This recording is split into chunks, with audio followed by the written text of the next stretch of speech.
बात रामलला के धन के गबन वाले विवाद की। पहले चढ़ावे की रकम में कथित गड़बड़ी का मामला सामने आया। अब खुलासा यह हुआ है कि राम मंदिर में श्रद्धालुओं द्वारा दिए गए दान के सोने का भी पूरा हिसाब किताब सवालों के घेरे में है। यानी मामला सिर्फ नकदी के कथित घोटाले तक सीमित नहीं, बल्कि अब भगवान को चढ़ाए गए सोने पर भी बड़े सवाल खड़े होने शुरू हो गए हैं। सबसे बड़ा सवाल यह कि आखिर श्रद्धालुओं ने जो सोना भगवान राम के चरणों में अर्पित किया, उसका रिकॉर्ड कहां है? वो सोना कितना था? वो किसके पास है? और अब उसका हिसाब कौन देगा? यह सबसे बड़ा सवाल है। यानी अब जांच सिर्फ पैसे की नहीं, बल्कि भगवान को चढ़ाए गए सोने तक पहुंच चुकी है। क्या सोना रिकॉर्ड में दर्ज ही नहीं किया गया? क्या सोना गायब हुआ, या फिर किसी ने व्यवस्था की कमजोरियों का फायदा उठाया है? और सवाल यह है कि रामलला का सोना कहां गायब हो गया, क्योंकि राम के सोने पर डाका डाला गया है। और सवाल यह है कि आखिरकार उन चोरों का आका कौन है? और कुछ डिटेल्स एंड ग्राफिक्स आपके लिए लेकर आए हैं। रामलला को चढ़ाए गए सोने का अब तक हिसाब क्यों नहीं मिला है? चढ़ावे के सोने की अलग व्यवस्था क्यों नहीं की गई? श्रद्धालु दान पेटी में भी सोना डालते थे, कोई भक्त पुजारियों को सोना सौंपते थे, पुजारी चढ़ावे का सोना बैंक कर्मियों को देते, कई भक्तों ने चंपत राय को भी सोना दिया। इस तरह के गंभीर आरोप लगाए जा रहे हैं। चंपत राय से टिन्नू यादव तक पहुंचा यह सोना, और बैंकों में जमा कराने की जिम्मेदारी सोने की टिन्नू यादव की थी। सवाल यह है कि कितना मिला, कितना जमा हुआ, हिसाब गायब क्यों है? टिन्नू के घर से नकदी के साथ सोना भी मिला, सब जमा हुआ तो घर में सोना कैसे मिला? यह सबसे बड़ा सवाल है। आखिरकार रामलला का सोना कहां गया? इसको लेकर एक रील मेरे प्रोड्यूसर्स ने बनाई गई है, जरा पहले वो देखिए।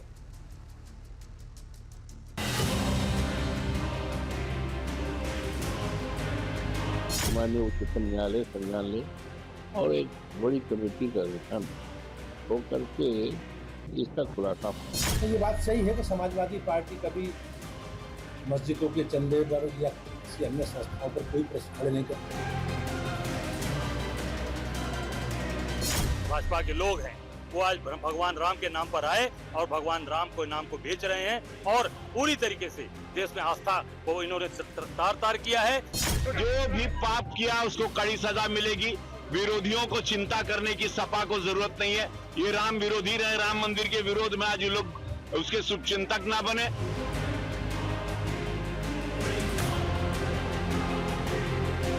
अपने फालतू विश्वस्त लोगों को ट्रस्ट में बैठाने का मतलब ही था कि आगे चल करके हमारी नीयत थी कि हमको चोरी करना है, ऐसे खास लोगों को बैठा दो ताकि बात बाहर न जाए। तो जो जिस काम के लिए ट्रस्ट बना था वो काम हो रहा है। इस मामले के तह तक पहुंच करके जो कुछ भी होगा उसमें आखिर तक, परिणति तक उसको लेकर जाएंगे।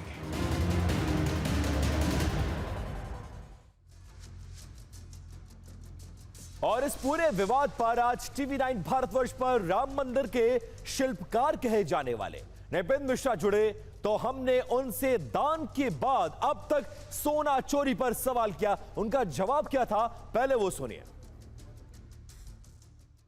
जो चिंता मेरी है कि जो दान पात्र हैं उसमें लोग रुपए के अलावा अब उसी समय भगवान के समक्ष अपने कुछ आभूषण उतार देते हैं, अंगूठी, कान की बाली, कंगन, और वो डाल देते हैं। तो यदि वह काउंटिंग के समय पलटी गए तो वो वहाँ निकलेगा।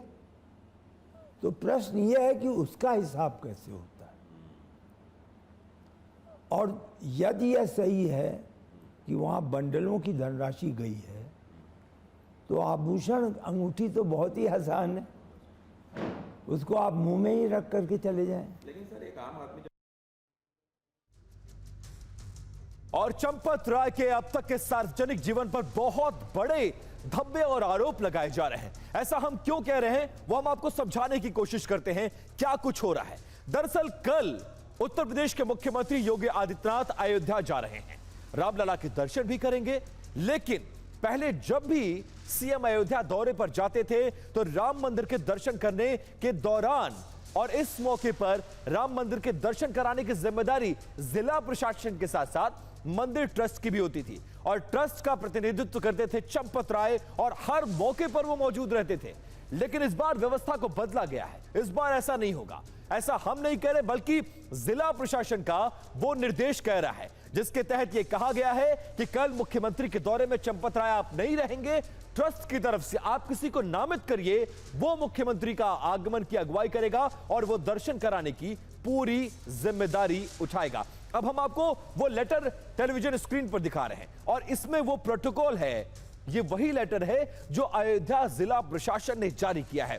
इस लेटर में साफ साफ लिखा हुआ है कि कल जब सीएम योगी अयोध्या में होंगे, रामलला के दर्शन करेंगे, उस वक्त चंपत राय खुद नहीं आए बल्कि अपने प्रतिनिधि को भेजे। ये बात कोट एंड कोट में 29 नंबर वाले पॉइंट पर लिखी गई है।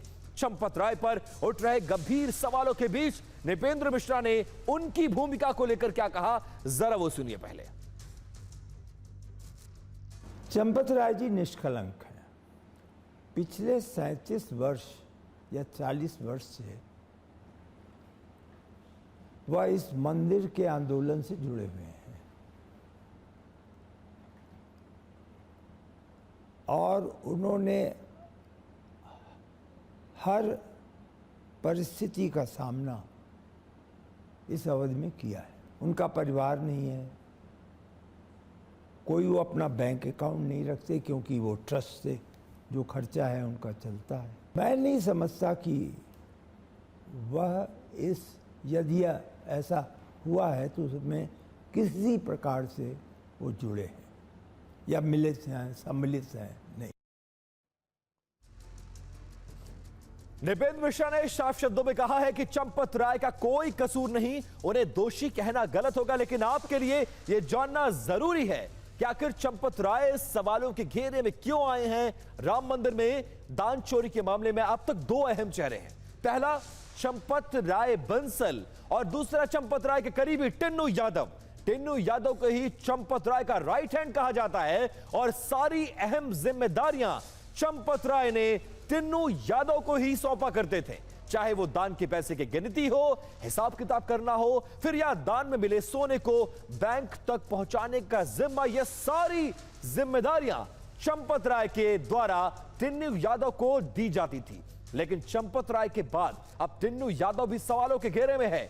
घर से लेकर, दुकान से लेकर, मकान से लेकर, होटल से लेकर, कारोबार से लेकर सब कुछ बदल गया बीते 4 सालों में।